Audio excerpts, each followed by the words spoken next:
La Fondation Opale, c'est un consortium d'établissements sanitaires et médico-sociaux qui compte des établissements plutôt à vocation de soins de suite et de réadaptation, donc qui visent à permettre à la personne de retrouver le cours de sa vie après un accident de vie, quelle qu'en soit l'origine. Sur la plateforme Vivre mieux sa vie, on a la possibilité de nous solliciter. En premier lieu, il y a un formulaire de contact à nous renseigner avec bien sûr votre nom, prénom, la possibilité de vous rappeler et exposant succinctement votre problématique. Ensuite, nous nous engageons à vous rappeler dans les 48 à 72 heures pour échanger sur votre situation.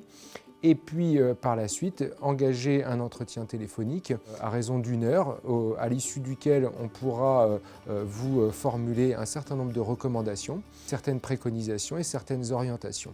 Ou bien, le cas échéant, de pouvoir même se déplacer à votre domicile pour pouvoir rendre compte des difficultés que vous rencontrez et des solutions qu'on peut vous proposer. Cette proposition de service, elle a pour intérêt de vous permettre de rester le plus longtemps possible à domicile en trouvant des solutions simples, adéquates, rapides, économiquement acceptables, afin de vous garantir finalement une qualité de vie optimale.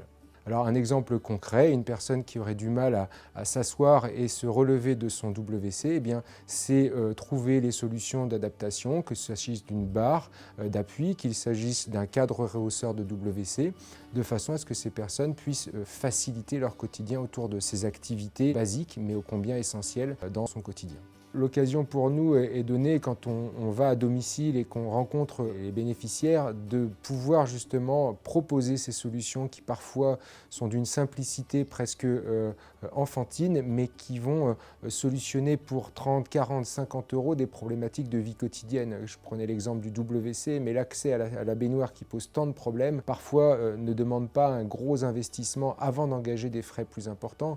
J'insiste aussi quand même sur le fait que l'aide humaine peut également venir pallier et l'aide technologique à ces soucis. L'aide humaine par un service d'aide à la personne adéquat et qui répondra aux problématiques.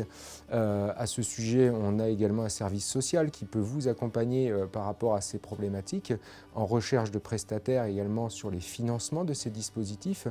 Et puis les solutions technologiques, notamment toutes les solutions de téléassistance, télésurveillance, qui vont nous permettre aussi et permettre aux aidants une certaine quiétude et une tranquillité vis-à-vis de leurs parents, qui sont souvent source d'inquiétude par rapport au risque de chute notamment. Et souvent des gens pensent à des solutions en disant « mais ça j'aimerais que ça existe », mais ça existe. Le tout c'est de rencontrer les personnes qui vous fassent prendre conscience que ces solutions existent et qu'elles sont accessibles. Pas toutes, mais certaines d'entre elles en tout cas le sont. De l'intérêt de vous contacter. D'où l'intérêt de nous contacter et de pouvoir bénéficier de nos compétences, de notre engagement et de notre éthique dans cette proposition de service.